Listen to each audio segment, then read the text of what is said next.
এক ছেলে গাছ থেকে আম চুরি করে খাইছে। তখন সেই ছেলেকে এলাকার লোকজনেরা হুজুরের কাছে ধরে নিয়ে এসে বলছে, হুজুর এই আম চোরের বিচার করে দেন। হুজুর তার কিতাব বের করে সমস্ত লোকের সামনে কিতাব খুলে পড়তে আরম্ভ করলো।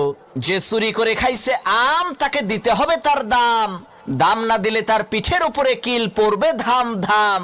হুজুরের কিতাব শুনে এলাকার লোকজন সেই ছেলেটিকে কয়েকটা চর থাপ্পড় মেরে বিদায় করে দিল।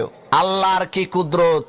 কয়েকদিন পর সেই হুজুরের নিজের ছেলে ডাব চুরি করে খাইছে। তখন এলাকার লোকজন হুজুরের কাছে এসে বলছে, হুজুর মানুষের ছেলে আম চুরি করে খাইছে দেখে বিচার করলেন, এখন আপনার ছেলে তো ডাব চুরি করে খাইছে, বিচার করেন তো দেখি।